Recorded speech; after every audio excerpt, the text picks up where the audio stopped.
All right, let's talk about the blueprint for building wealth in America. And I don't mean some get-rich-quick fantasy. We're talking about a real, proven strategy. So let's just dive right in. You know, it really all boils down to this one idea. This is the fundamental line in the sand. It's the choice that separates people who build lasting wealth from those who just, well, earn a living. The real question is, which side of that line do you want to be on? For way too many people, that whole promise of the American dream has just turned into this endless cycle. You work, you pay the bills, and you do it all over again. It's a constant race that feels like it has no finish line. So what's the deal? Why do some people seem to just crack the code and build these incredible fortunes, while so many others feel like they're just stuck? Is it where you come from, your education, or is it just dumb luck? Well, the answer is no. It's not about luck at all. It's about a very specific way of thinking, a mindset we call deal engineering. This means you start to think like a deal architect, someone who doesn't just play by the rules of the system, but actually designs their own financial future. So where does a huge construction project like this even begin? Not on Wall Street, nope. It starts right at your kitchen table. The absolute foundation of all wealth is getting a handle on your personal finances. Let's break down how you can engineer your own budget. Look, this might be a tough pill to swallow, but it's absolutely crucial. Wealth doesn't just magically make you responsible with money. Discipline is everything. If your financial house isn't in order when you're dealing with a little bit of money, a lot more money is just going to create a whole lot more chaos. Here it is, the blueprint for getting financial control, the 50-30-20 rule. It's a really simple framework. 50% of your income, that goes to your absolute needs. Rent, food, you know the drill. 30% is for your wants, the fun stuff that makes life worth living. But that final 20%, oh, that's where the magic really happens.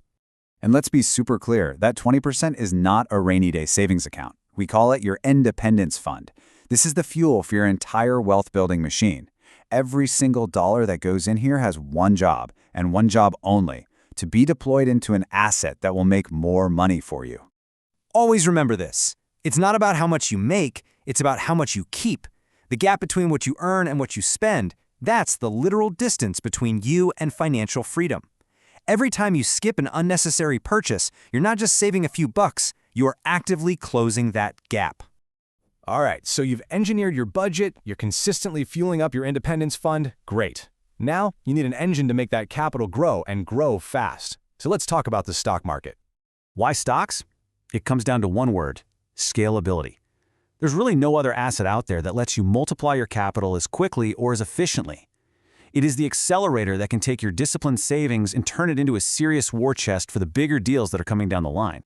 Now, a deal architect doesn't chase fads. When we look at a company like a Tesla or a Palantir, it's not about the hype. It's about finding businesses that are literally changing the rules of the entire industry.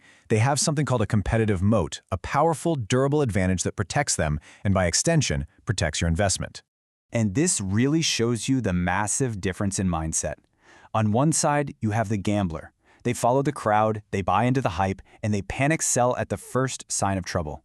But the investor, the deal architect, does the exact opposite. They analyze the data, they understand the business, and most importantly, they see a huge opportunity when everyone else is running scared.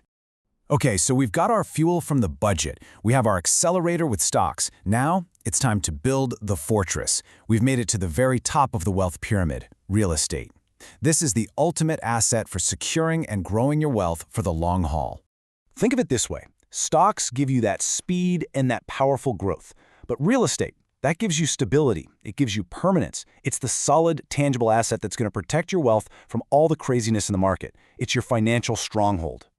There's a reason real estate is the favorite game of the wealthy, and it comes down to three incredibly powerful pillars. First, you get cash flow. Other people, your tenants, are literally paying off your asset for you.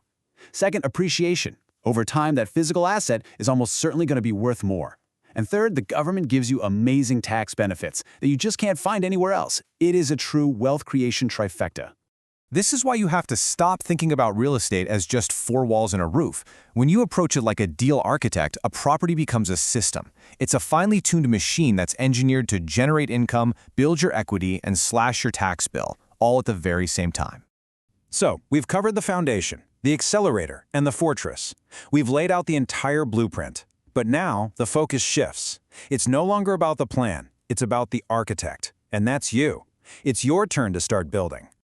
So here it is, all in one place, the American Wealth Triangle. It starts with a rock-solid budget. That's your fuel. You use smart stock investing to grow. That's your accelerator. And you secure it all for generations with real estate, your fortress. You see how each piece builds on the one before it?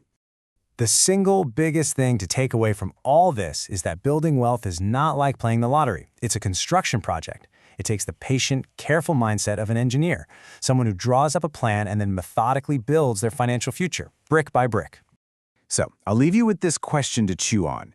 Based on everything we've talked about today, if an extra $10,000 just appeared in your bank account right now, what's your move? Do you pour it into the accelerator, the stock market, or do you use it to lay the first brick of your fortress with a down payment? There's no one right answer, but how you think about that question, that says everything.